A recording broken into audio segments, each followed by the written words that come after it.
A lo largo de la historia, ningún imperio ha dejado una huella tan profunda y duradera como el Imperio Británico. Desde una pequeña isla en el Atlántico Norte surgió una potencia capaz de extender su bandera sobre los 5 continentes y dominar los mares durante más de 3 siglos.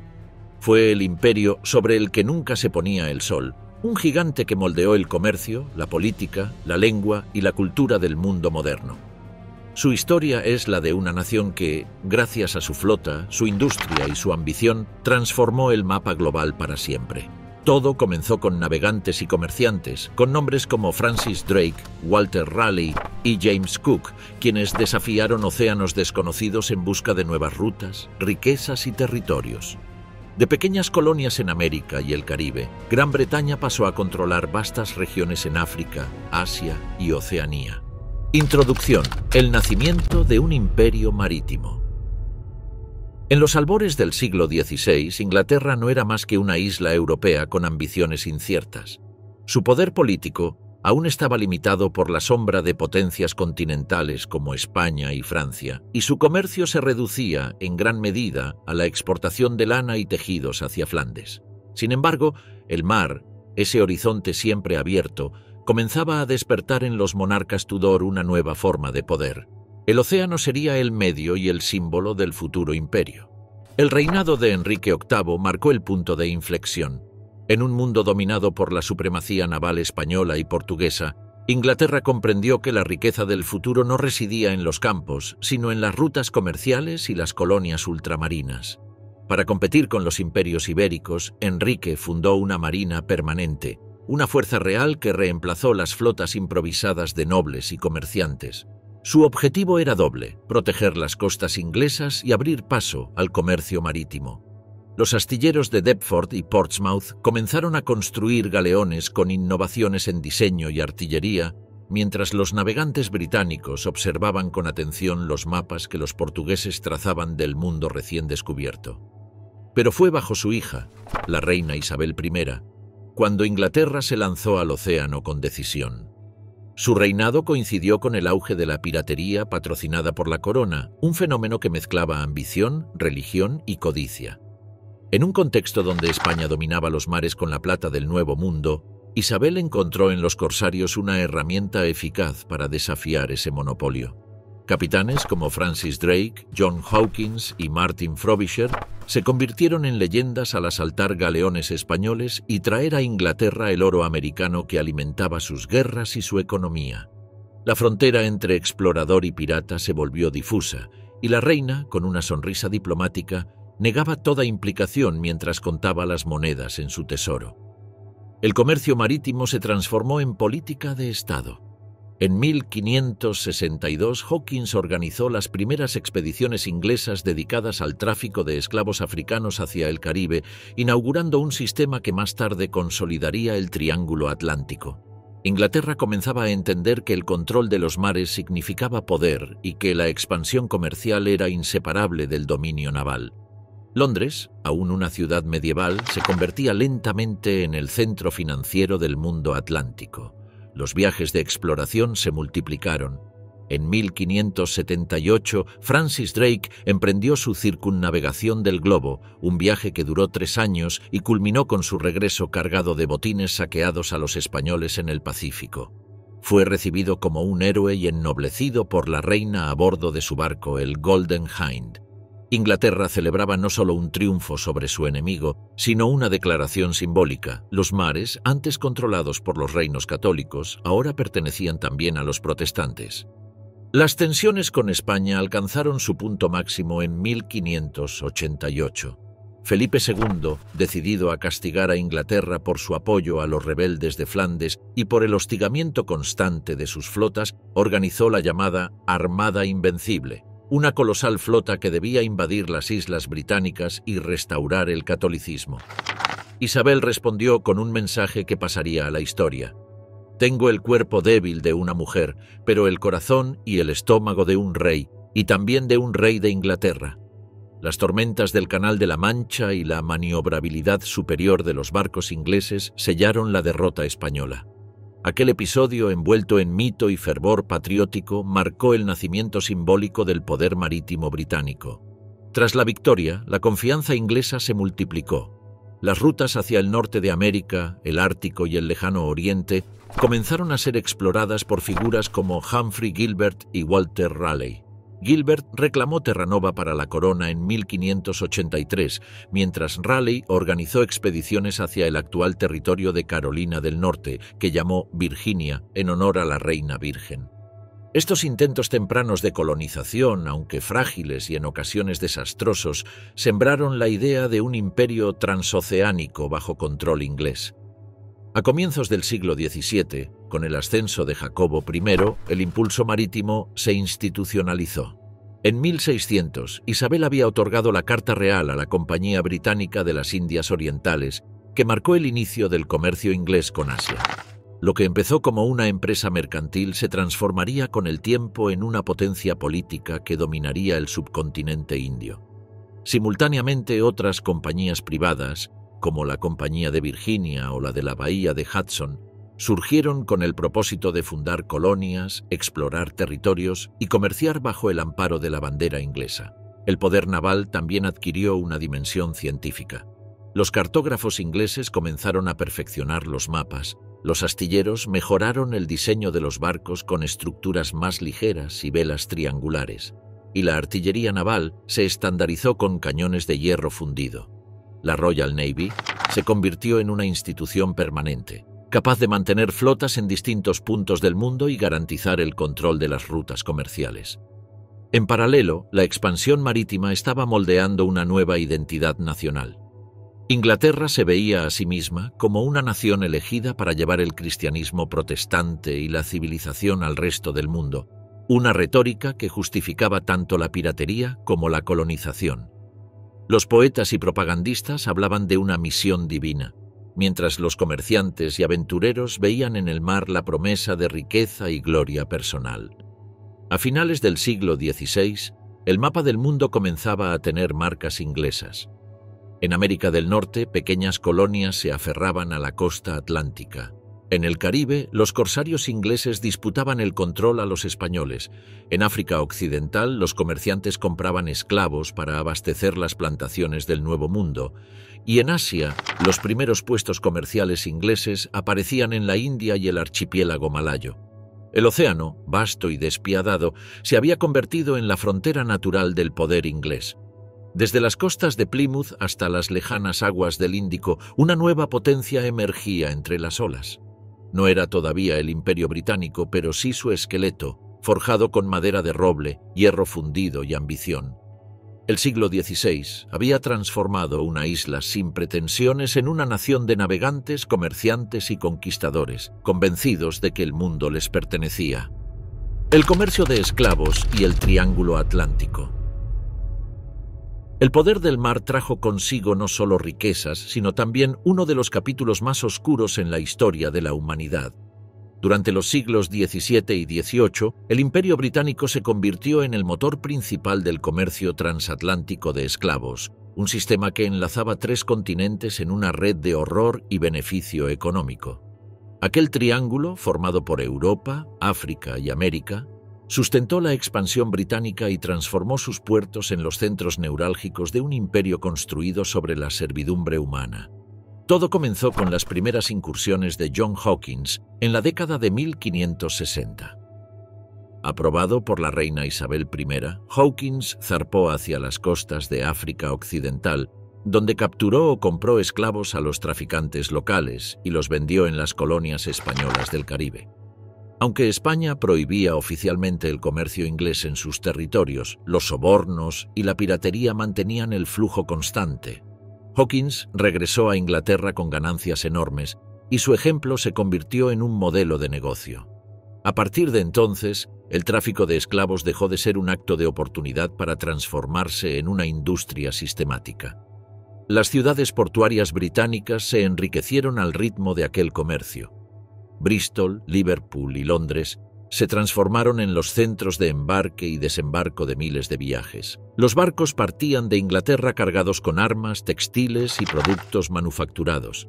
Al llegar a África, intercambiaban esas mercancías por seres humanos capturados por reinos locales o por comerciantes árabes. Luego atravesaban el Atlántico en una travesía infernal conocida como el Middle Passage, la Ruta Media. Finalmente, en América, los esclavos eran vendidos para trabajar en plantaciones de azúcar, tabaco y algodón. Los barcos regresaban a Inglaterra cargados con esos productos, cerrando así el ciclo económico del Triángulo Atlántico. El Middle Passage fue una experiencia inhumana. En los sótanos de los barcos negreros, los esclavos eran encadenados por el cuello y las muñecas, amontonados sin espacio ni aire. Muchos morían por asfixia, enfermedad o desesperación. Las tasas de mortalidad podían superar el 20%. Quienes sobrevivían llegaban al Caribe o a las colonias de América del Norte despojados de su identidad, convertidos en propiedad. Los registros de compañías británicas, fríos y meticulosos, cuentan la historia en cifras. Más de 3 millones de africanos fueron transportados en barcos bajo bandera británica entre los siglos XVII y XIX. El comercio de esclavos no era solo una actividad marítima, era un engranaje económico que sostenía a todo el imperio. Las grandes familias inglesas que amasaron fortunas durante esta época lo hicieron gracias a las plantaciones azucareras en Jamaica y Barbados. Los bancos de Londres financiaban las expediciones, las aseguradoras cubrían los riesgos de pérdida de carga, seres humanos incluidos, y los astilleros de Bristol fabricaban los buques especializados para la trata. Las colonias caribeñas se convirtieron en las más rentables del mundo, superando en ingresos incluso a las posesiones británicas en América del Norte. En las plantaciones, la vida de los esclavos transcurría entre el calor insoportable, la vigilancia constante y el castigo. Trabajaban desde el amanecer hasta la noche, cortando caña o recolectando algodón bajo la supervisión de capataces armados. Las rebeliones eran frecuentes y eran reprimidas con brutalidad. Sin embargo, incluso en ese sistema de opresión absoluta, la cultura africana sobrevivió y se mezcló con las tradiciones europeas y caribeñas, dando origen a nuevos idiomas, religiones y expresiones culturales. El Parlamento británico, consciente de los beneficios, defendía el comercio como una necesidad imperial. Las compañías privilegiadas, como la Royal African Company, fundada en 1672 bajo el patrocinio del duque de York, futuro rey Jacobo II, monopolizaron durante décadas la trata de esclavos desde África Occidental. La compañía operaba con apoyo militar y establecía fortificaciones a lo largo de la costa, en lugares como Cabo Corso y Elmina, para proteger su mercancía humana. A cambio, el Estado recibía impuestos y una parte de las ganancias. Durante el siglo XVIII, el sistema alcanzó su apogeo. Los puertos británicos registraban cientos de salidas anuales hacia África. Solo Liverpool despachaba más de 100 barcos negreros cada año. La economía británica dependía del azúcar caribeño, del ron, del tabaco de Virginia y del algodón del sur de América del Norte. Las fortunas que luego financiarían la revolución industrial se habían forjado en las costas del Atlántico esclavista. A pesar del éxito económico, las voces de protesta comenzaron a emerger desde dentro del propio imperio. Algunos religiosos y pensadores, como John Wesley y Thomas Clarkson, denunciaron la barbarie del sistema. En 1787 se formó el Comité para la Abolición del Comercio de Esclavos, encabezado por el parlamentario William Wilberforce, quien dedicó su vida a la causa. Los testimonios de antiguos esclavos, como Olaudah Equiano, comenzaron a circular por toda Inglaterra, mostrando la crueldad real detrás de las cifras y los beneficios. La presión moral se combinó con un cambio económico. Las colonias comenzaban a diversificarse y la economía británica ya no dependía tanto del trabajo esclavo. Además, las rebeliones en Haití y Jamaica habían demostrado que el sistema podía volverse incontrolable. En 1807, tras décadas de debate, el Parlamento aprobó el Slave Trade Act, que prohibió oficialmente el comercio de esclavos en todo el Imperio Británico. No obstante, la esclavitud en sí no fue abolida hasta 1833 y miles de personas siguieron viviendo encadenadas bajo otros nombres: aprendices, siervos o trabajadores contratados. Tras la abolición, la Royal Navy recibió una nueva misión: patrullar las costas africanas para interceptar barcos de esclavistas y liberar a sus cautivos. Entre 1808 y 1870, la escuadra británica capturó más de 1000 navíos y liberó a unos 150.000 africanos. Sin embargo, esa labor humanitaria también sirvió para justificar una mayor presencia británica en África, abriendo el camino al colonialismo del siglo XIX.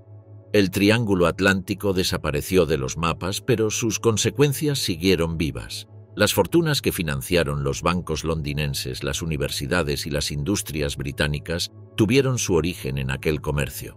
Las ciudades portuarias prosperaron gracias a un océano teñido de dolor.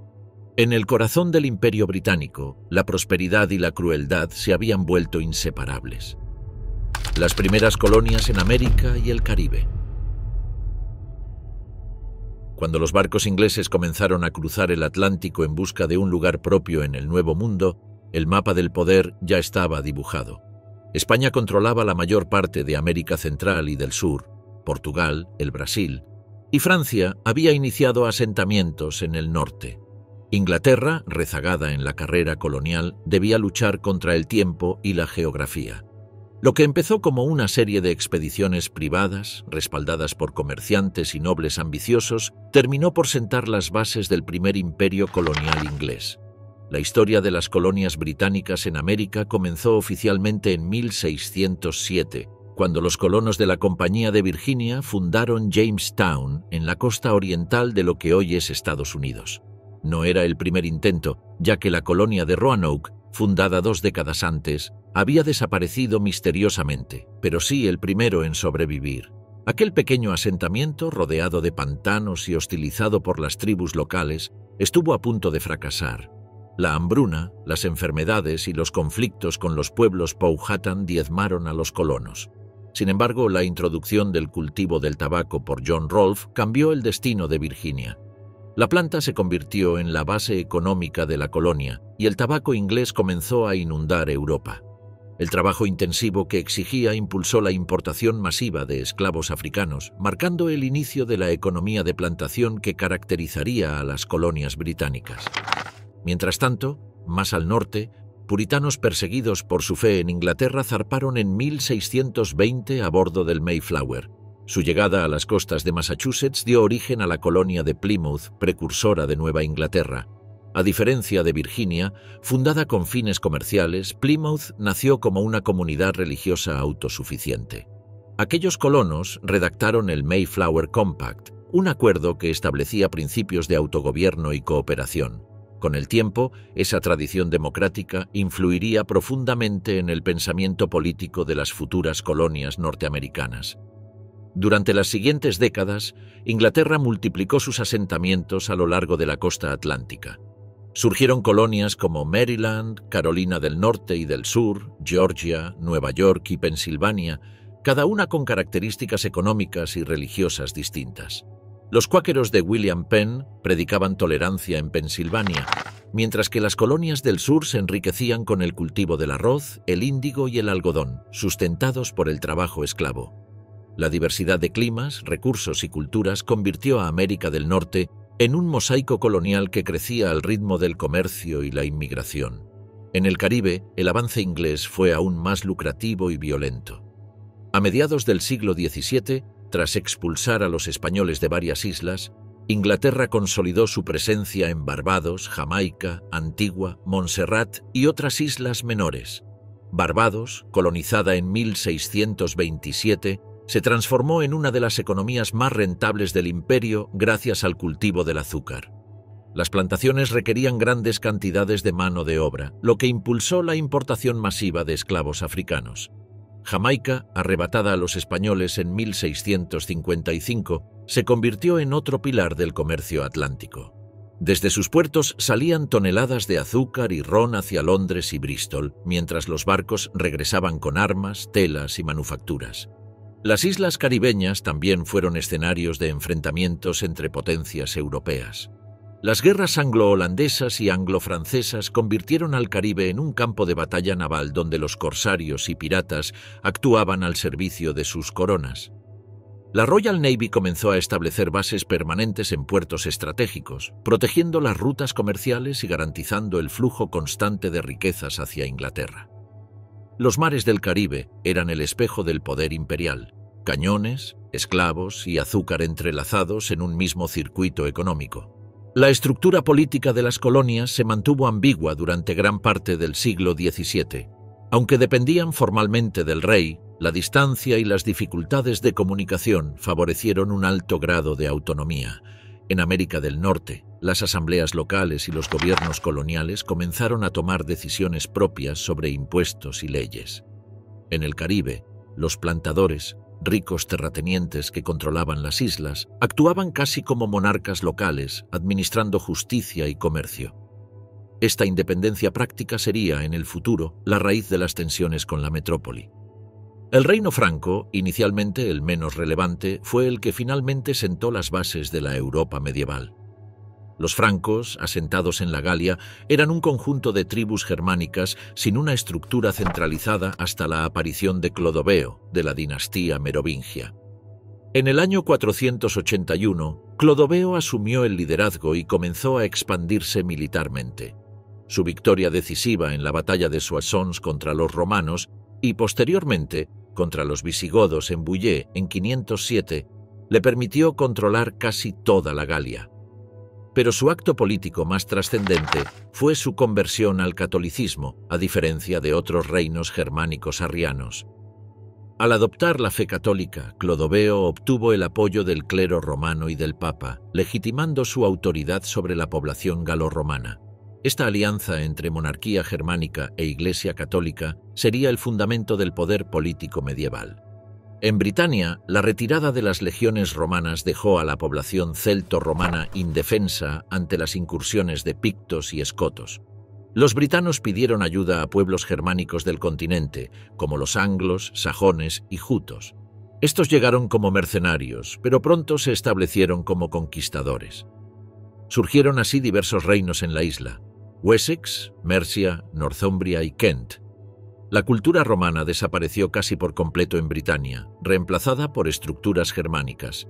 El latín cedió paso al germánico antiguo, origen del inglés. La cristianización de estos reinos llegaría más tarde, a través de misioneros enviados por Roma. Todos estos reinos bárbaros compartían patrones comunes, se asentaban en antiguos territorios romanos, conservaban muchas de sus instituciones con fines prácticos, pero introducían un nuevo orden social basado en la lealtad personal y el poder militar de los caudillos germánicos. No existía una visión de Estado centralizado como el romano, sino estructuras de poder fragmentadas y jerárquicas. Esta mezcla de elementos germánicos y romanos creó una nueva identidad política. Las villas romanas se transformaron en fortalezas señoriales, los antiguos magistrados en condes germánicos y el latín en lenguas romances regionales.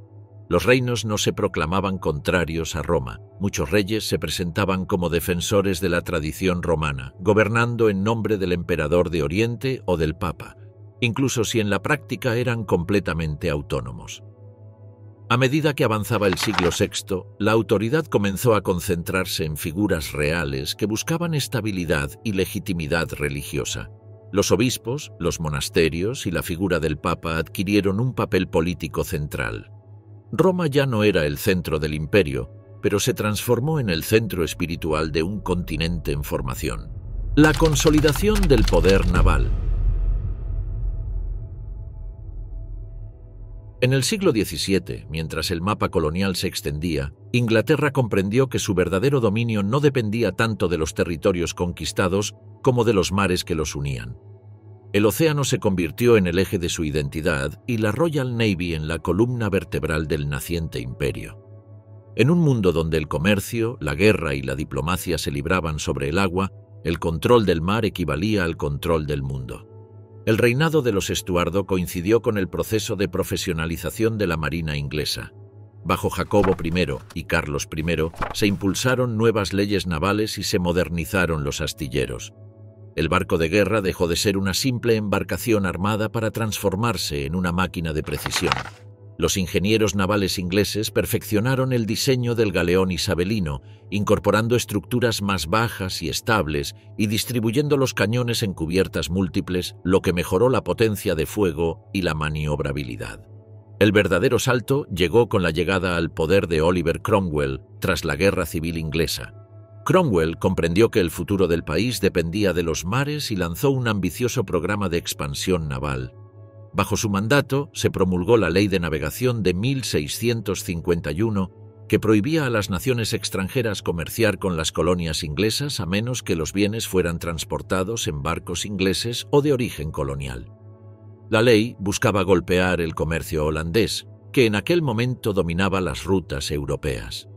El resultado fue una serie de guerras marítimas entre Inglaterra y las Provincias Unidas, conocidas como las Guerras Anglo-Holandesas, que marcaron el ascenso definitivo del poder naval inglés.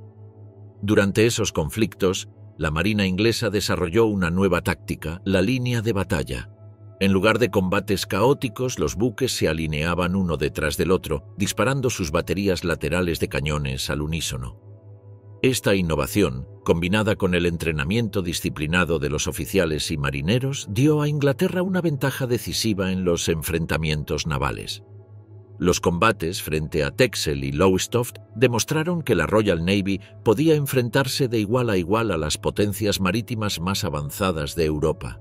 Tras la restauración monárquica, Carlos II continuó el legado de Cromwell y convirtió la Marina en una institución permanente del Estado. En 1660 se estableció la Admiralty Board, órgano encargado de la administración naval, y se crearon escuelas de oficiales y programas de formación técnica. Los astilleros reales, como los de Portsmouth, Chatham y Deptford, operaban sin descanso, construyendo barcos más grandes y resistentes. Cada navío era un símbolo de poder, pero también una obra de ingeniería que requería madera de roble, hierro, alquitrán, lino y decenas de oficios especializados. Durante el siglo XVIII, la Royal Navy no solo protegía las rutas comerciales del imperio, sino que también las ampliaba. Su misión era doble: defender las colonias británicas y garantizar que ninguna otra potencia pudiera bloquear los flujos de mercancías. El Océano Atlántico se convirtió en una autopista imperial controlada por barcos de guerra y convoyes mercantes. En los puertos de Londres y Bristol, el tráfico era constante. Azúcar, tabaco, té, algodón y esclavos pasaban de un continente a otro bajo la vigilancia de la bandera británica. El poder naval también desempeñó un papel crucial en las guerras europeas. Durante la Guerra de Sucesión Española, entre 1701 y 1714, la Marina británica derrotó a las flotas combinadas de Francia y España, asegurando para Inglaterra el control de Gibraltar, una base estratégica en la entrada del Mediterráneo. A partir de entonces, Gibraltar se convirtió en una de las joyas más valiosas del imperio, permitiendo a los británicos vigilar el paso entre el Atlántico y el Mare Nostrum. La supremacía marítima británica no solo era militar, sino también geográfica. Sus bases formaban una red global que conectaba las rutas del comercio imperial. Con la expansión del poder naval surgió una cultura propia dentro de la marina. La vida a bordo de los barcos era dura y disciplinada. Los marineros, reclutados muchas veces por la fuerza mediante el sistema de press gangs, pasaban meses en el mar, sometidos a castigos severos y condiciones extremas. Sin embargo, el orgullo nacional y la sensación de pertenecer a una fuerza invencible compensaban las penurias. La marina no era solo un instrumento de guerra, sino un símbolo de la identidad británica. Durante el reinado de Jorge II y Jorge III, la Royal Navy alcanzó su madurez institucional. La introducción del Rating System, que clasificaba los buques según su tamaño y número de cañones, estandarizó la flota. Los grandes navíos de línea, con entre 64 y 100 cañones, se convirtieron en la espina dorsal del poder naval británico. Paralelamente, las fragatas más ligeras y rápidas servían para exploración, patrulla y escolta de convoyes. Cada barco era un microcosmos del imperio. Oficiales aristócratas, marineros de distintas colonias, cocineros africanos o indios, todos bajo las órdenes del almirante y la bandera de San Jorge. El siglo XVIII fue también la era de los grandes almirantes. Figuras como Edward Vernon, George Anson y más tarde Horatio Nelson encarnaron el ideal del héroe marítimo británico. Anson, en su viaje de circunnavegación entre 1740 y 1744, saqueó las colonias españolas del Pacífico y demostró la capacidad global de la marina. Nelson, décadas después, se convertiría en leyenda en las batallas de Abukir y Trafalgar. La batalla de Trafalgar, librada en 1805 frente a las costas españolas, consolidó de manera definitiva la supremacía naval británica. Nelson, enfrentado a las flotas combinadas de Francia y España, logró una victoria aplastante, destruyendo más de 20 barcos enemigos sin perder ninguno propio. Aunque el almirante murió durante el combate, su victoria aseguró el dominio británico de los mares durante más de un siglo. La consecuencia de aquella supremacía fue la creación de un imperio marítimo sin precedentes. Ninguna nación podía comerciar, expandirse o guerrear sin considerar la presencia británica en los océanos.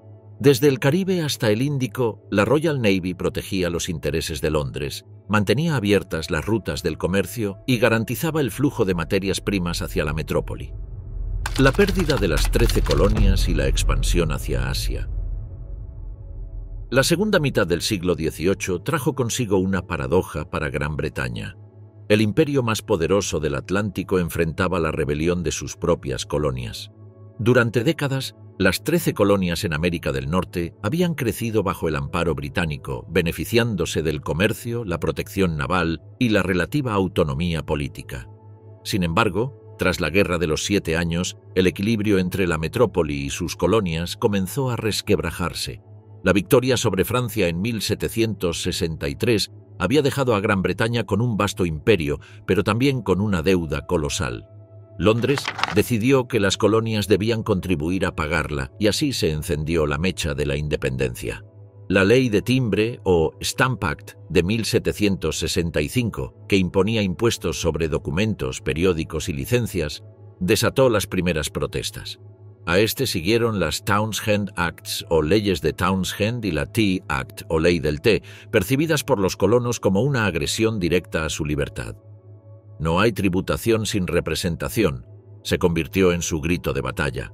Las tensiones escalaron en incidentes como la masacre de Boston en 1770 y el Boston Tea Party de 1773, cuando un grupo de colonos arrojó cargamentos de té británico al mar en señal de protesta. La respuesta de Londres fue dura: el cierre del puerto de Boston y la imposición de leyes punitivas conocidas como los Coercive Acts. La rebelión se transformó en guerra abierta en 1775, con los enfrentamientos en Lexington y Concord. Un año después, las colonias proclamaron su independencia a través de la Declaración del 4 de julio de 1776, redactada por Thomas Jefferson y firmada por representantes de las 13 colonias. El conflicto que siguió, la Guerra de Independencia de los Estados Unidos, fue más que una lucha militar. Fue una disputa ideológica entre la libertad de los pueblos y el control imperial.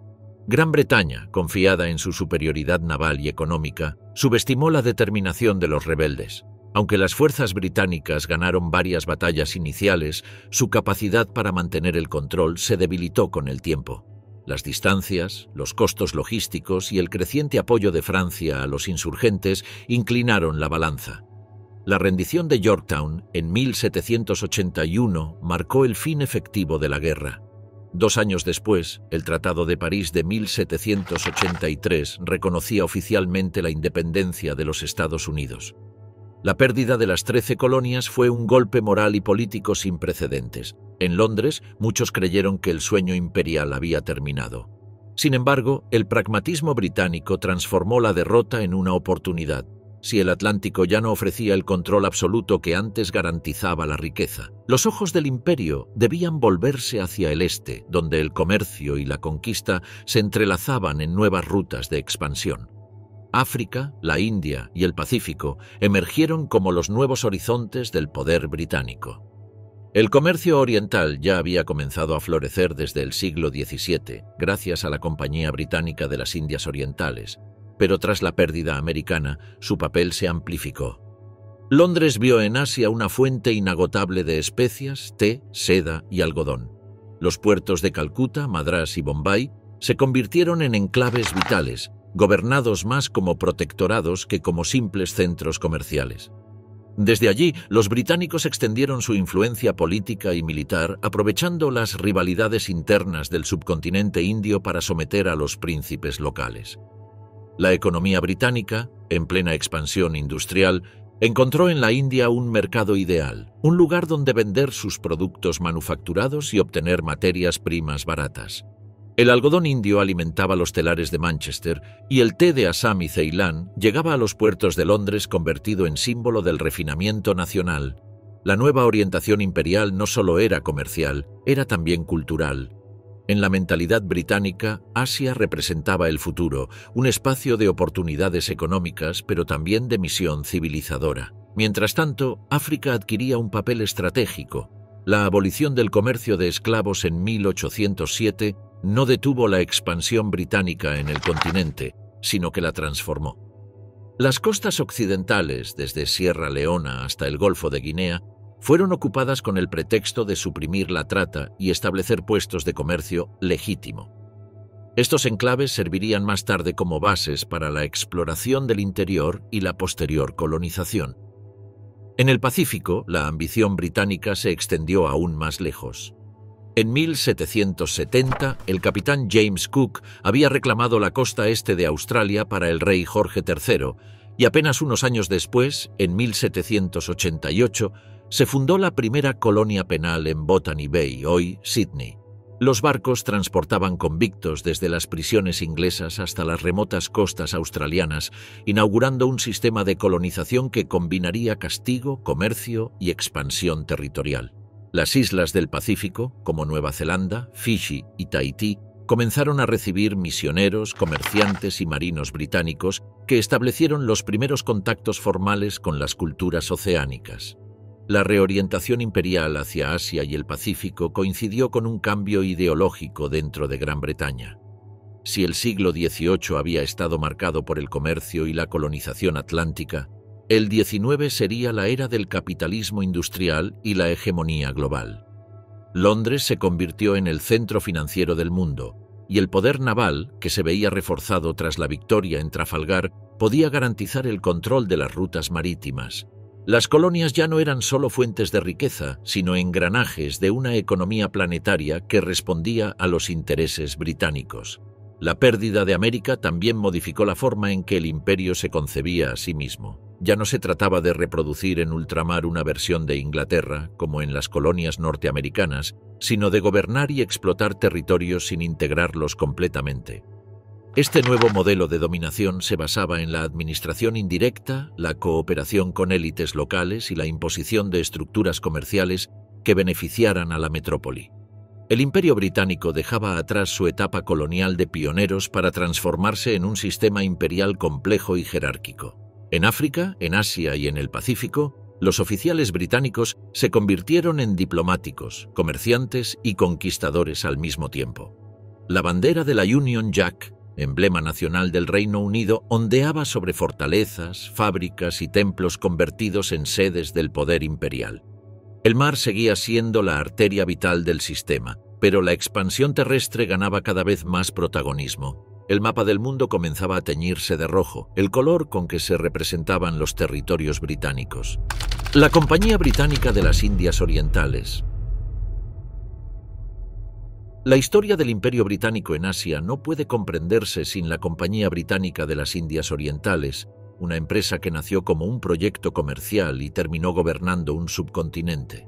Su existencia abarcó más de 2 siglos, durante los cuales se convirtió en el símbolo más poderoso del capitalismo imperial británico.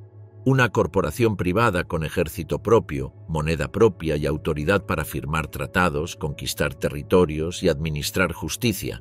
Fundada en 1600 bajo una carta real de la reina Isabel I, la compañía recibió el derecho exclusivo de comerciar con las Indias Orientales, nombre genérico con el que los europeos designaban a Asia y sus archipiélagos.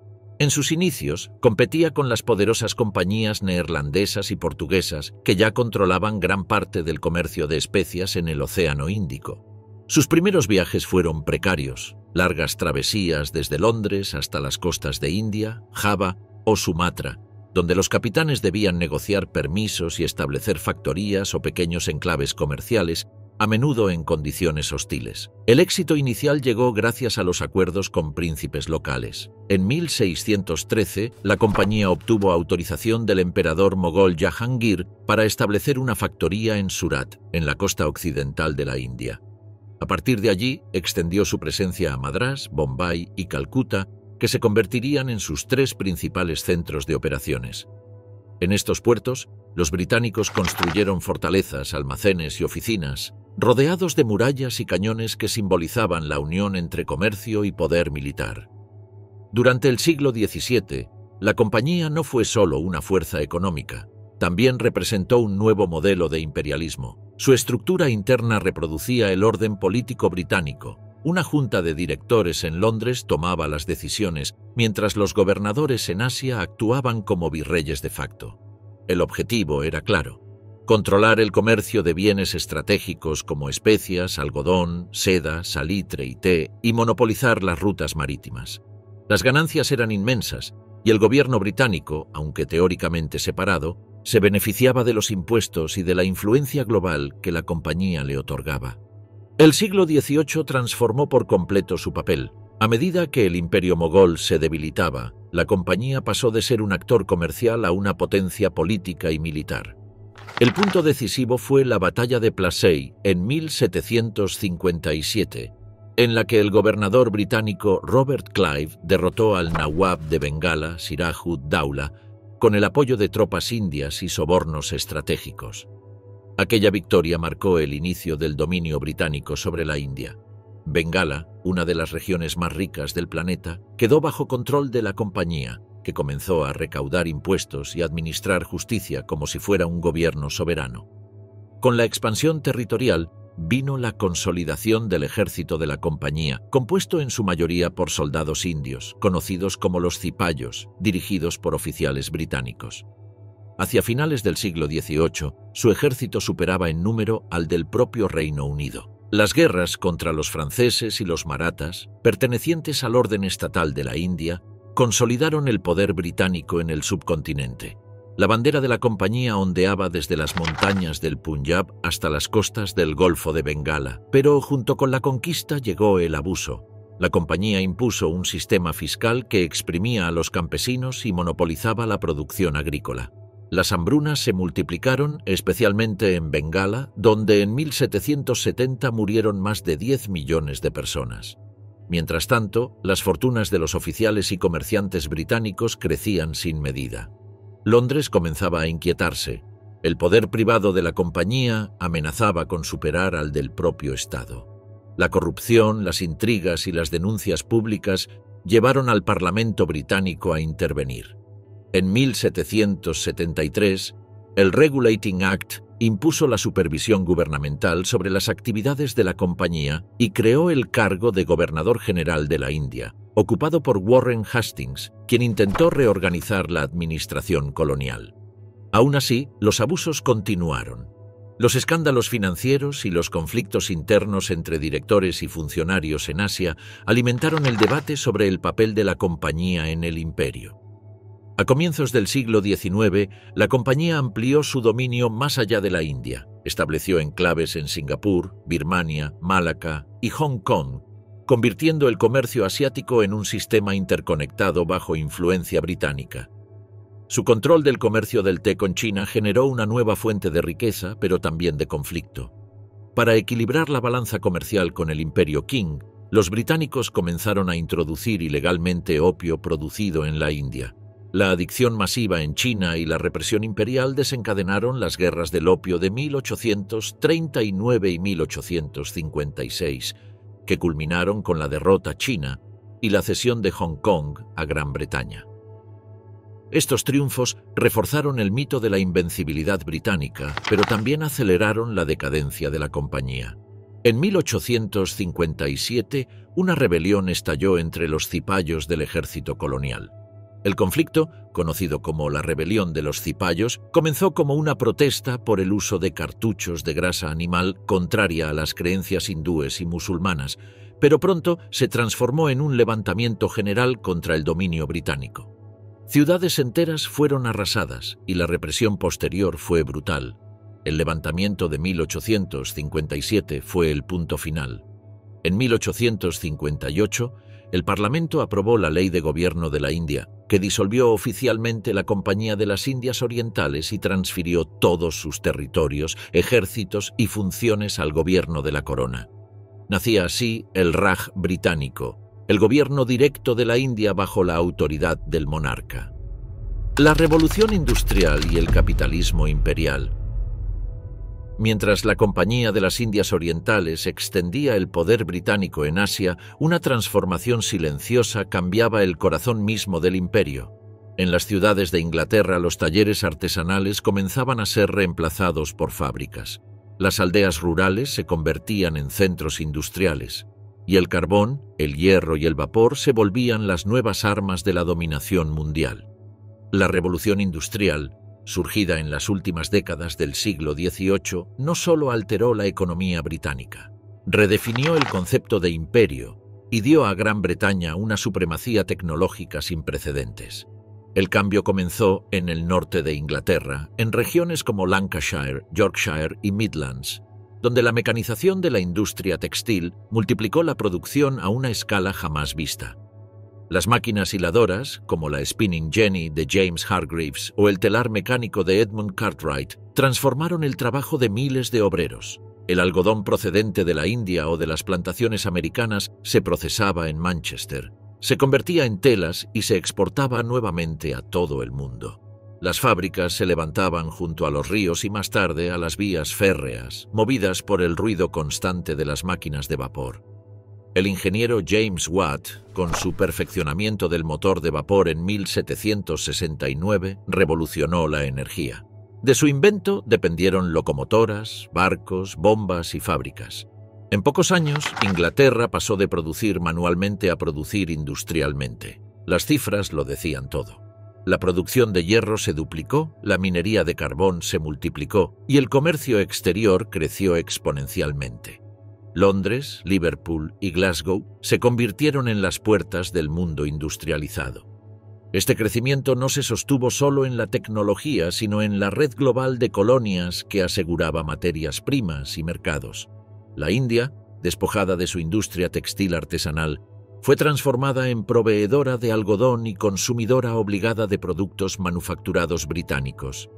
El Caribe y África suministraban azúcar, madera y minerales, mientras que los puertos del Pacífico y el Índico servían de escala para los nuevos barcos de vapor que cruzaban el globo. El capitalismo británico no solo necesitaba dominar el mar, necesitaba controlar la producción y el consumo en todos los continentes. La banca y las finanzas se convirtieron en pilares del nuevo imperio. La creación del Banco de Inglaterra, el desarrollo del sistema de seguros marítimos en Lloyd's y el auge de las compañías anónimas hicieron posible una economía global basada en el crédito y la inversión.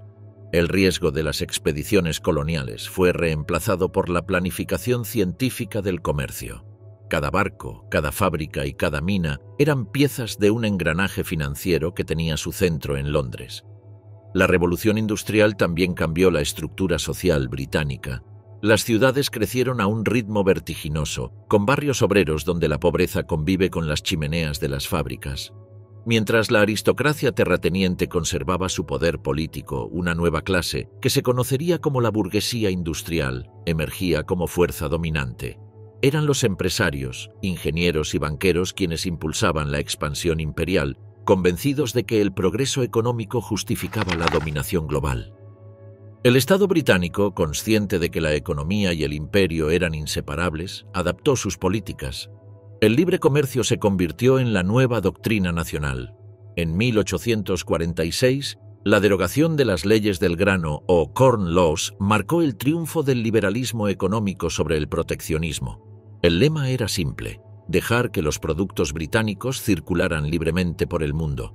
La Royal Navy garantizaba que ningún rival interrumpiera esa circulación. El comercio era la forma moderna del poder. Las innovaciones en transporte y comunicación consolidaron la supremacía británica.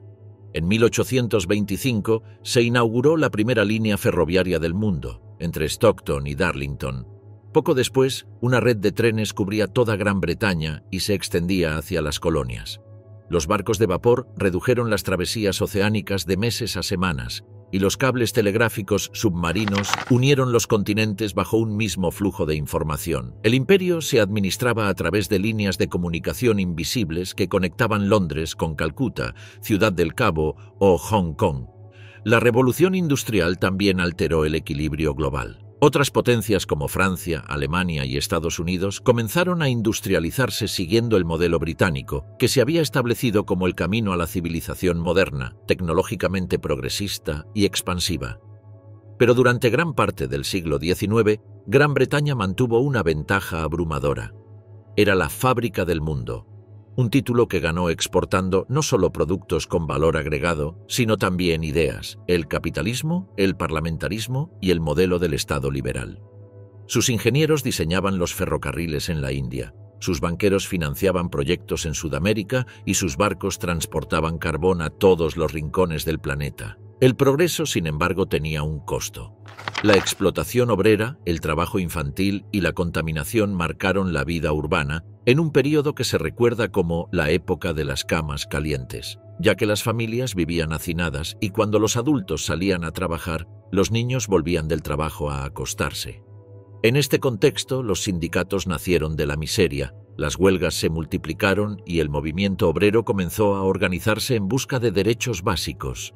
A pesar de ello, la clase política veía la expansión imperial como la solución a las tensiones internas. Las colonias ofrecían materias primas baratas y mercados para los excedentes de producción, lo que mantenía el ciclo económico en marcha. En el extranjero, la industrialización británica transformó la guerra. El acero reemplazó al bronce en los cañones, los barcos de madera dieron paso a los acorazados y los ferrocarriles permitieron el desplazamiento rápido de tropas. La combinación de poder económico y superioridad tecnológica hizo del ejército y la marina británicos instrumentos de dominio total. En Asia, África y Oceanía, ningún reino podía resistir por mucho tiempo a la maquinaria imperial. Hacia mediados del siglo XIX, el Reino Unido producía casi la mitad del carbón y el hierro del planeta. Sus textiles dominaban los mercados de América y Asia. Su capital financiero sostenía el desarrollo de países enteros. La bandera británica ondeaba en los puertos, las minas y los ferrocarriles que conectaban un imperio de dimensiones planetarias. El capitalismo industrial había transformado la ambición de conquista en un sistema económico global, y Gran Bretaña era su centro de gravedad. El siglo XIX, el imperio sobre el que nunca se pone el sol. Durante el siglo XIX, el imperio británico alcanzó su máxima extensión y poder. La frase que resonaba en Londres, "El sol nunca se pone en el Imperio Británico", no era una metáfora, sino una descripción literal. Desde las costas canadienses hasta las llanuras indias, desde las minas de Sudáfrica hasta los puertos australianos, siempre había un territorio bajo dominio británico iluminado por el día. Fue la era de la reina Victoria, un periodo de expansión, orgullo nacional y contradicciones profundas, donde el ideal del progreso convivió con la realidad del colonialismo. La victoria de Gran Bretaña en las guerras napoleónicas entre 1799 y 1815 marcó el inicio de su supremacía global. Con la derrota de Francia, desapareció el último gran rival europeo que podía disputar su hegemonía marítima. La Royal Navy se convirtió en el árbitro de los mares y garantizó la seguridad de las rutas comerciales. En 1815, Gran Bretaña controlaba más de un centenar de colonias, protectorados y bases navales. De aquel sistema de dominación surgiría la llamada Pax Britannica, un siglo de relativa estabilidad global sostenida por la fuerza y el comercio británicos. El imperio victoriano se organizó bajo una lógica económica precisa. Las colonias debían proveer materias primas y consumir productos industriales británicos. Desde la India llegaban algodón, té y especias, de Canadá, madera y trigo, de África, minerales, y de Australia, lana y oro.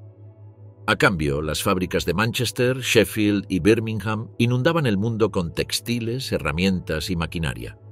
Londres, transformada en el centro financiero del planeta, regulaba los precios del comercio global, mientras sus bancos y aseguradoras extendían crédito a gobiernos extranjeros y compañías privadas. La expansión imperial también fue política. La reina Victoria fue proclamada emperatriz de la India en 1876, símbolo de un dominio que se veía no solo como económico, sino civilizatorio. El discurso del deber imperial justificaba la conquista bajo la idea de llevar la modernidad y la moral británica a los pueblos atrasados del mundo. Poetas, políticos y misioneros hablaban de una misión divina, civilizar, evangelizar y ordenar el planeta bajo los valores del imperio.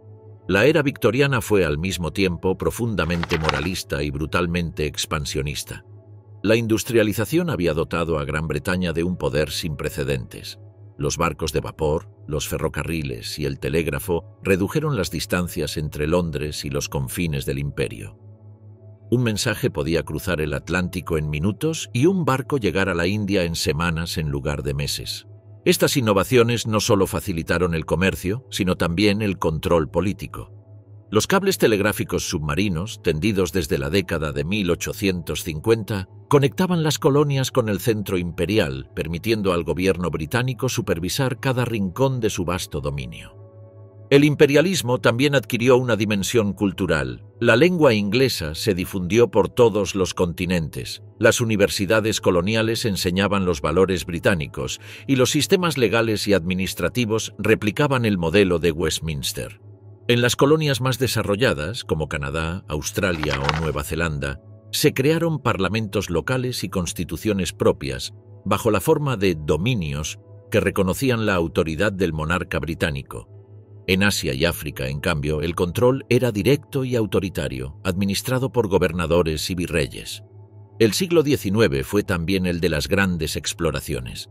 Científicos, geógrafos y aventureros británicos recorrieron regiones desconocidas en nombre del conocimiento y del imperio. Hombres como David Livingstone en África, Richard Barton en Arabia o Robert Falcon Scott en la Antártida encarnaron el espíritu de la expansión victoriana. Detrás de sus viajes había intereses estratégicos, rutas comerciales, recursos naturales y la afirmación del poder británico frente a las demás potencias europeas. El imperio también supo adaptarse a los cambios políticos del siglo. En Europa, la independencia de Grecia, las revoluciones liberales y la unificación de Alemania y de Italia alteraban el equilibrio continental. Gran Bretaña, sin embargo, mantenía su distancia, prefiriendo dominar por medio de la diplomacia y la economía.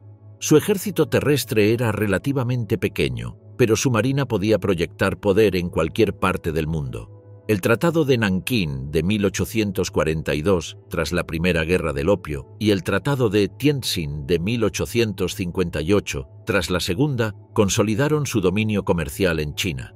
Hong Kong y Shanghái se transformaron en enclaves británicos donde el capitalismo occidental florecía bajo la sombra de los cañones. Hacia mediados del siglo XIX, el Imperio Británico era un sistema planetario. Su influencia llegaba incluso a regiones no colonizadas directamente. América Latina, aunque independiente desde hacía décadas, dependía del crédito y la inversión británicos. Los ferrocarriles argentinos, los puertos brasileños y las minas chilenas se financiaban con capital londinense. El imperio no necesitaba conquistar para dominar, bastaba con controlar el dinero, las rutas y los mercados. Pero el esplendor también escondía tensiones.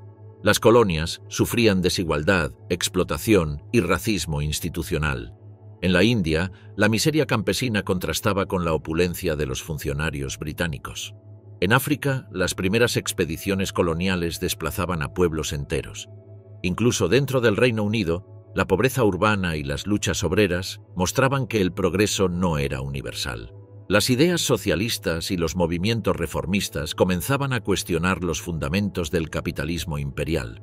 El apogeo del imperio alcanzó su punto más alto hacia 1870, cuando sus dominios cubrían cerca de un cuarto de la superficie terrestre y gobernaban a más de 400 millones de personas.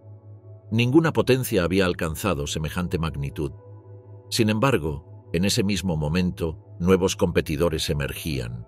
Alemania y Estados Unidos iniciaban su industrialización acelerada, y Francia reconstruía su imperio colonial.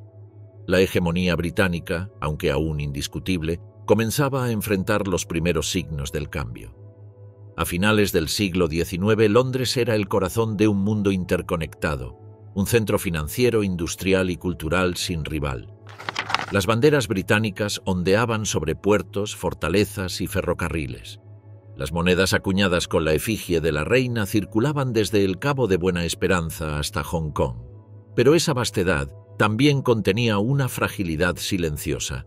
Un imperio que, aunque parecía eterno, dependía de un equilibrio delicado entre el comercio, la fuerza y la obediencia. En la cima de su gloria, el Imperio Británico ya llevaba en sí las semillas de su transformación futura. El Imperio en África. En el siglo XIX, África se convirtió en el nuevo escenario de la expansión británica. El continente, hasta entonces apenas explorado por las potencias europeas, despertó un interés feroz con la llegada de la Revolución Industrial. Sus tierras ofrecían oro, diamantes, marfil, caucho, algodón y minerales necesarios para alimentar la maquinaria del capitalismo. En esa competencia global por los recursos, Gran Bretaña se propuso controlar el mapa africano desde el norte hasta el sur, trazando una línea roja que uniera Egipto con Ciudad del Cabo. La presencia británica en África comenzó antes del reparto formal del continente. En el siglo XVIII, la Royal Navy patrullaba las costas occidentales para reprimir la trata de esclavos, pero también para establecer bases comerciales. Sierra Leona, fundada en 1787 como refugio para esclavos liberados, se transformó en un puesto estratégico en África Occidental. Más al sur, en el Cabo, los británicos habían reemplazado a los neerlandeses en 1806, controlando el punto de paso entre el Atlántico y el Índico. A partir de allí, África se convirtió en un tablero geopolítico donde la economía, la religión y la política imperial se entrelazaron. El siglo XIX fue el siglo de los exploradores. Nombres como David Livingstone, Henry Morton Stanley y John Hanning Speke aparecían en los periódicos británicos como héroes modernos. Livingstone, misionero y médico, exploró el corazón del continente en busca de las fuentes del Nilo, mientras predicaba contra la esclavitud y a favor del comercio legítimo. Su desaparición en el África Central y posterior encuentro con Stanley en 1871 se convirtió en un mito victoriano. Pero detrás de la épica, las expediciones abrían el camino a las empresas coloniales, preparando el terreno para la conquista. La verdadera partición de África comenzó con la Conferencia de Berlín de 1884, convocada por Otto von Bismarck para regular la competencia colonial entre las potencias europeas. Allí, sin presencia africana, se trazaron fronteras arbitrarias que dividieron el continente en zonas de influencia. Gran Bretaña, Francia, Alemania, Bélgica y Portugal se repartieron territorios enteros con una pluma sobre el mapa. El Reino Unido obtuvo vastas regiones del este y del sur africano, consolidando un dominio que pronto abarcaría desde Egipto hasta el Cabo de Buena Esperanza. En el norte, el interés británico se centró en Egipto, puerta de entrada al Canal de Suez, inaugurado en 1869. El canal era la arteria vital del imperio, reduciendo en semanas el viaje entre Londres y Bombay. En 1882, tras una revuelta nacionalista contra el control europeo, las tropas británicas ocuparon Egipto bajo el pretexto de restaurar el orden. Aunque nominalmente seguía bajo soberanía otomana, el país quedó en manos británicas. Desde entonces, el control del canal se convirtió en una prioridad estratégica que garantizaba la conexión entre Europa y Asia. Más al sur, la expansión británica avanzó sobre el África Oriental. Kenia y Uganda se transformaron en protectorados, impulsados por la construcción del ferrocarril Uganda que unía el Océano Índico con el interior del continente. El tren no solo transportaba mercancías, sino también colonos europeos y soldados. En el África Central, la Compañía Británica de África del Sur, dirigida por Cecil Rhodes, extendió los dominios de la corona hacia el interior. Rhodes, empresario y político, soñaba con un imperio británico continuo del Cabo al Cairo. Bajo su dirección, la compañía conquistó y administró vastos territorios que más tarde llevarían su nombre: Rodesia del Norte y Rodesia del Sur, hoy Zambia y Zimbabue. Rhodes personificaba la ambición del imperialismo victoriano. En su visión, África era un campo de oportunidades económicas y un laboratorio para la expansión de la civilización británica. Fundó compañías mineras como De Beers, que monopolizaron la extracción de diamantes en Sudáfrica, y promovió la colonización mediante tratados y coerción. Su lema era «El destino del imperio es dominar el mundo», y resumía el espíritu de su tiempo.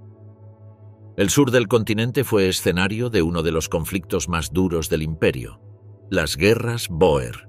Los bóeres, descendientes de colonos holandeses establecidos desde el siglo XVII, Habían fundado repúblicas independientes en el interior, el Transvaal y el Estado Libre de Orange, donde descubrieron oro y diamantes. Londres, decidida a controlar esos recursos, intervino militarmente. La Primera Guerra Bóer, entre 1880 y 1881, terminó con una humillante derrota británica, pero en la Segunda Guerra Bóer, entre 1899 y 1902, la corona desplegó toda su maquinaria militar. El conflicto fue brutal. Los bóeres emplearon tácticas de guerrilla y los británicos respondieron con una guerra total. Se incendiaron granjas, se deportaron familias enteras y se establecieron los primeros campos de concentración modernos, donde murieron miles de mujeres y niños. La victoria británica, aunque costosa, aseguró el control de las ricas minas del Transvaal y sentó las bases para la creación de la Unión Sudafricana en 1910, bajo dominio británico. Mientras tanto, en el oeste, Gran Bretaña consolidaba su influencia en Nigeria, Costa de Oro, actual Ghana y Sierra Leona. Estas colonias se convirtieron en centros de producción de aceite de palma, cacao y minerales.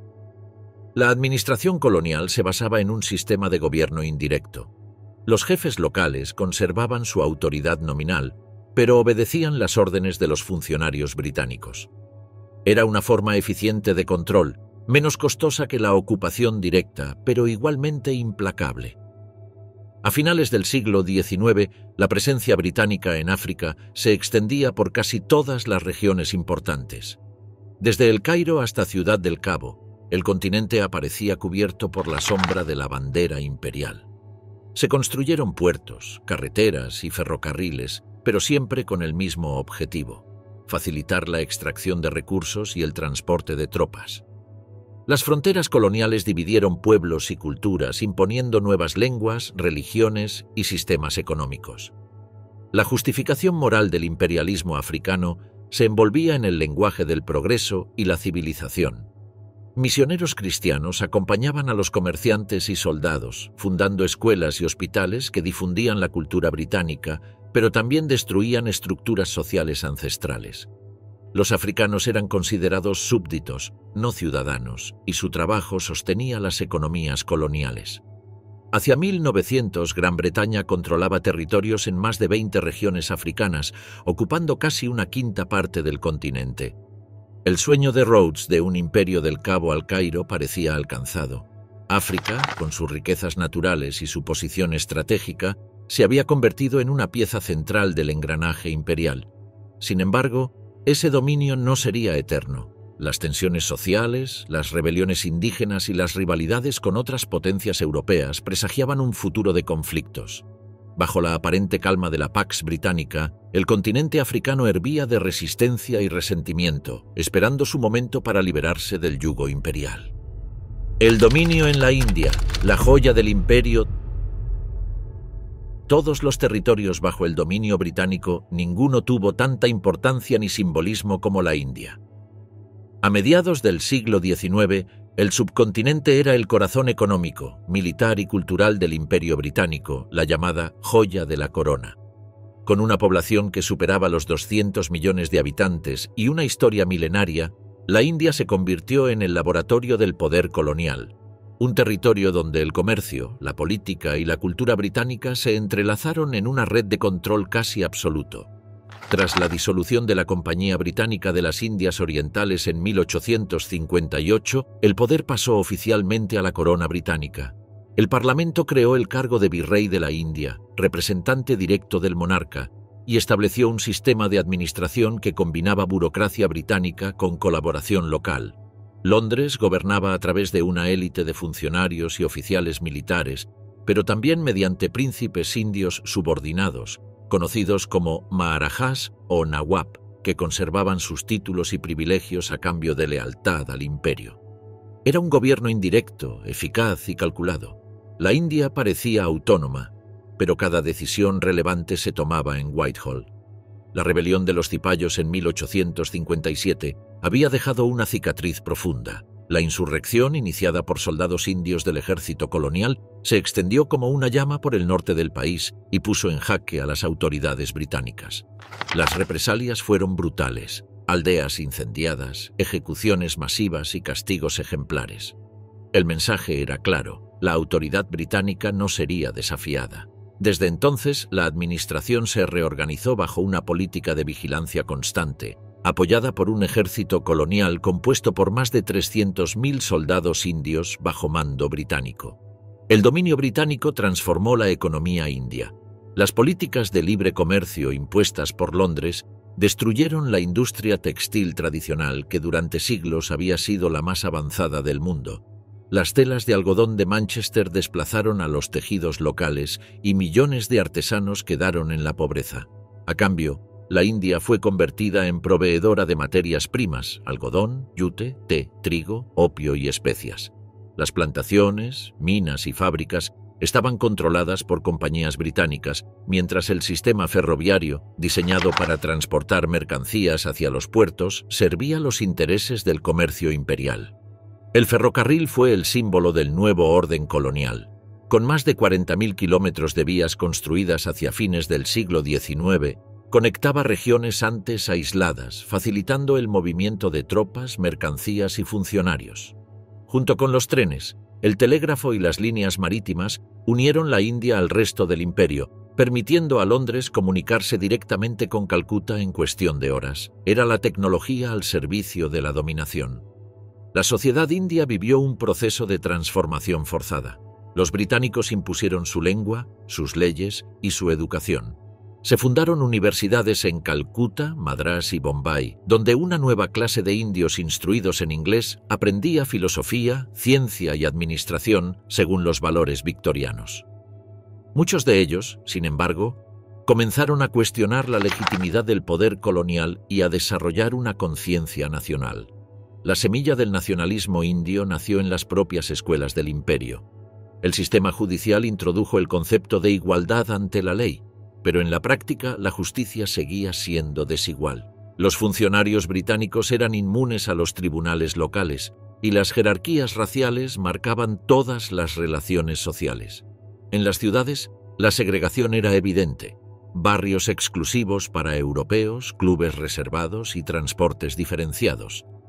El imperio se justificaba bajo el argumento del despotismo ilustrado, según el cual Gran Bretaña tenía la misión de civilizar y modernizar a los pueblos coloniales. La agricultura también fue sometida a los intereses británicos. El sistema de recaudación de impuestos obligaba a los campesinos a entregar parte de su cosecha en efectivo, lo que los forzaba a endeudarse con prestamistas.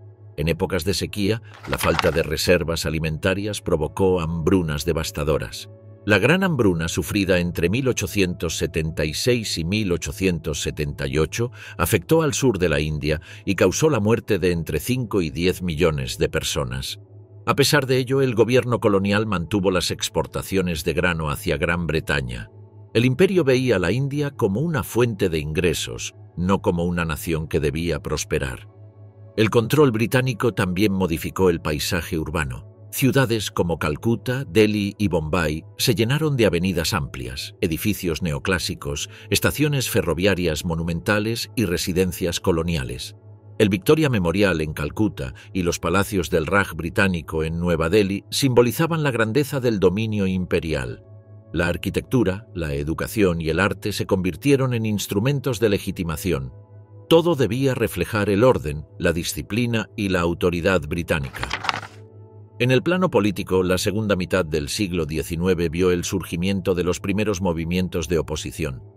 En 1885 se fundó el Congreso Nacional Indio, inicialmente formado por intelectuales moderados que pedían reformas dentro del sistema colonial. Aunque al principio defendían la cooperación con los británicos, su existencia marcó el inicio del nacionalismo organizado. Con el tiempo, las demandas de participación se convertirían en exigencias de independencia. Mientras tanto, el imperio seguía utilizando a la India como su base militar. Los soldados indios participaron en guerras en Asia, África y Europa, sirviendo como fuerza auxiliar de la corona. El país se convirtió en el pilar del sistema imperial, tanto por su tamaño como por su riqueza. Sin el trabajo, los recursos y la obediencia de la India, el imperio británico habría sido insostenible. La cultura británica penetró hasta en los aspectos cotidianos. El té con leche, el cricket, el traje occidental y la lengua inglesa se mezclaron con las tradiciones locales, dando forma a una identidad híbrida que aún perdura. Pero bajo esa apariencia de armonía, la tensión crecía. El orgullo imperial de Londres se sostenía sobre la desigualdad y la represión. La joya del imperio brillaba con intensidad, pero su resplandor ocultaba millones de vidas sometidas a la voluntad de una potencia extranjera.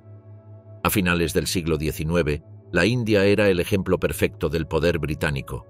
Un territorio inmenso gobernado desde lejos, una población subordinada a una minoría extranjera y una economía al servicio de una metrópoli lejana. La bandera de la Union Jack ondeaba sobre los palacios de Delhi, los puertos de Bombay y los campos de Bengala. La joya del imperio estaba firmemente engarzada en la corona británica, pero su brillo comenzaba a mostrar fisuras que con el tiempo harían temblar los cimientos del dominio colonial. El Pacífico y Oceanía. El dominio británico en el Pacífico nació de una mezcla de oportunidad, castigo y ambición. A finales del siglo XVIII, cuando las prisiones inglesas estaban abarrotadas y las colonias americanas ya no recibían convictos, el gobierno de Londres buscó un territorio remoto donde establecer colonias penales. Las exploraciones del capitán James Cook, que había recorrido Oceanía entre 1768 y 1779, ofrecieron la respuesta: las vastas costas de Australia. En 1788, 11 barcos partieron desde Portsmouth con más de 700 prisioneros, marinos y soldados. Aquel viaje, conocido como la Primera Flota, llegó a Botany Bay, donde se fundó Sydney, el primer asentamiento europeo permanente en Australia. El territorio era árido y desconocido, habitado por pueblos aborígenes que habían vivido allí durante milenios. La colonización alteró radicalmente su forma de vida. Enfermedades, desplazamientos forzados y violencia acompañaron la expansión británica. En pocas décadas, los colonos sustituyeron a los convictos como principales habitantes, impulsados por la agricultura, la ganadería y, más tarde, por el hallazgo de oro en la década de 1850. El control de Australia no fue solo penal, sino estratégico. Su posición en el Pacífico Sur ofrecía un punto de apoyo entre Asia y América. Las colonias de Nueva Gales del Sur, Victoria, Queensland, Australia Occidental y Tasmania evolucionaron hacia economías autosuficientes. En 1901, estas se unificaron bajo el nombre de Commonwealth de Australia, un dominio autónomo dentro del Imperio Británico que mantenía lealtad a la corona.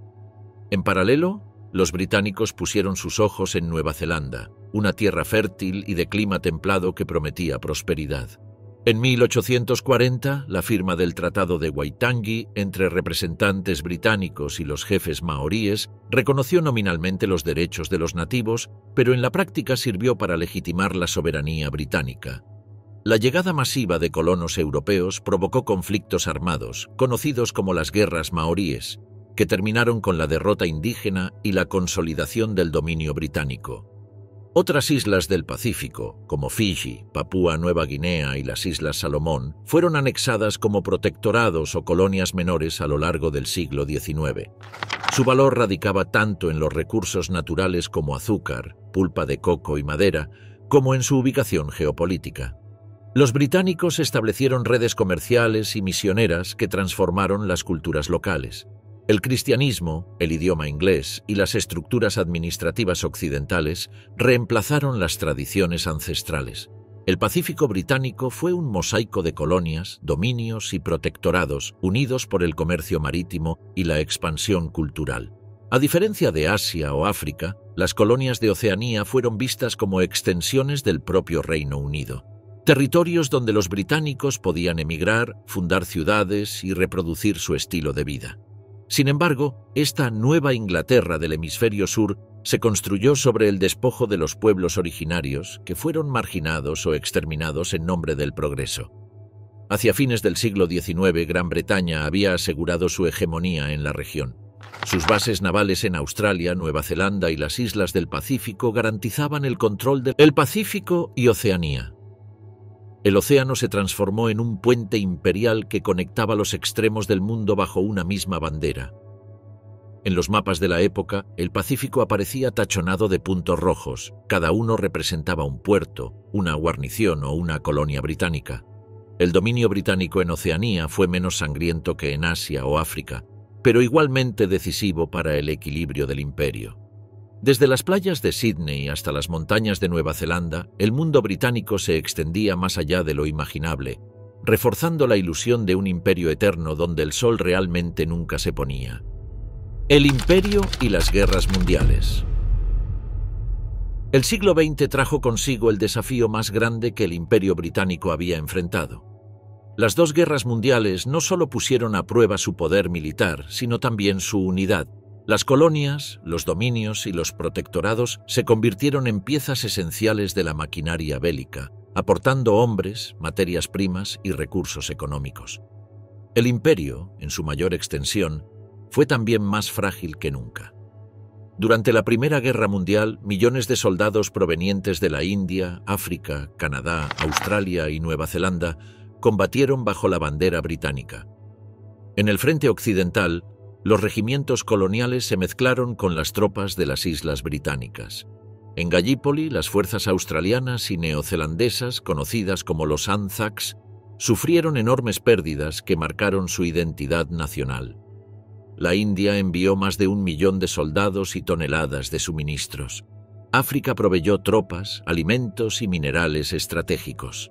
La guerra dejó a Gran Bretaña victoriosa, pero exhausta. Su economía quedó endeudada y los movimientos nacionalistas comenzaron a expandirse por todo el imperio. En Irlanda, Egipto y la India, las demandas de autonomía se volvieron imparables. El Tratado de Versalles de 1919 otorgó a Gran Bretaña nuevos territorios bajo mandato, como Palestina, Irak y partes de África, pero el peso de mantenerlos era cada vez mayor. Durante la Segunda Guerra Mundial, la situación se repitió con aún más intensidad. Cuando Alemania invadió Polonia en 1939, los dominios respondieron de inmediato. Canadá, Australia, Nueva Zelanda, Sudáfrica y la India se unieron al esfuerzo bélico. Las colonias suministraron petróleo, caucho, alimentos y millones de soldados. El imperio actuó como una red logística planetaria. Sin embargo, la guerra también demostró sus límites. Japón avanzó sobre las colonias asiáticas, capturando Singapur en 1942, lo que golpeó el orgullo británico y destruyó el mito de su invulnerabilidad. El final del conflicto marcó un punto de inflexión. Aunque Gran Bretaña fue una de las potencias vencedoras, su poder económico y político quedó debilitado. Los Estados Unidos y la Unión Soviética emergieron como nuevas superpotencias y el Imperio Británico, endeudado y agotado, comenzó a desmoronarse. En 1947, la independencia de la India, seguida por la partición con Pakistán, selló el principio del fin.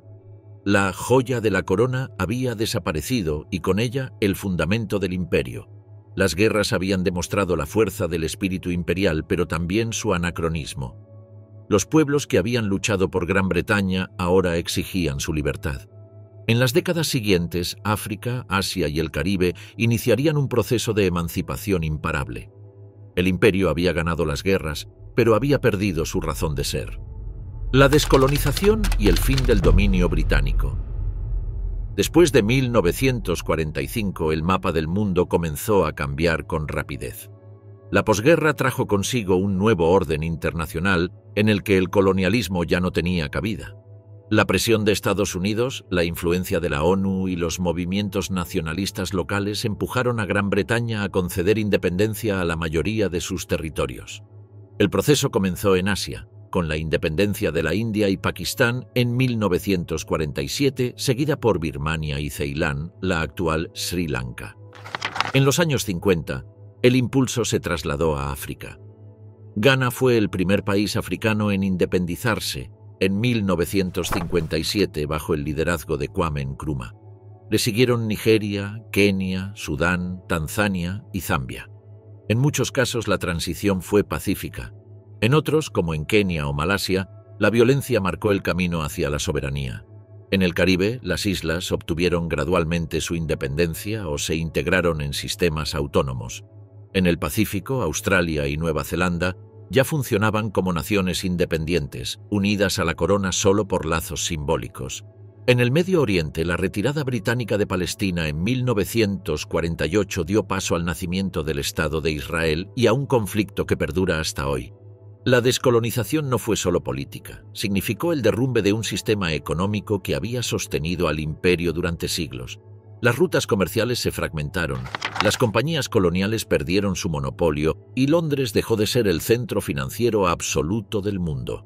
A pesar de ello, Gran Bretaña logró conservar cierta influencia mediante la creación de la Commonwealth, una asociación voluntaria de países soberanos que compartían vínculos históricos, lengua y cooperación económica. Sin embargo, la pérdida del imperio dejó una huella profunda en la identidad británica. Las décadas posteriores estuvieron marcadas por la nostalgia imperial y la búsqueda de un nuevo papel en el mundo. La entrada en la Comunidad Económica Europea en 1973 fue vista como un intento de sustituir el viejo imperio por una nueva forma de integración. El último símbolo tangible del poder colonial desapareció con la devolución de Hong Kong a China en 1997. Con ello, se cerraba un ciclo histórico iniciado 4 siglos antes, cuando los corsarios de Isabel I surcaban los mares en busca de oro y gloria. El Imperio Británico había dominado el planeta durante más de 200 años, dejando tras de sí una huella ambivalente: progreso y explotación, ciencia y violencia, civilización y dominio. Su caída no fue un colapso repentino, sino una lenta disolución ante un mundo que ya no podía ser gobernado desde una isla. Cuando finalmente se puso el sol sobre el último territorio colonial, el eco del imperio permaneció en la lengua, las instituciones y la memoria de los pueblos que alguna vez formaron parte de él.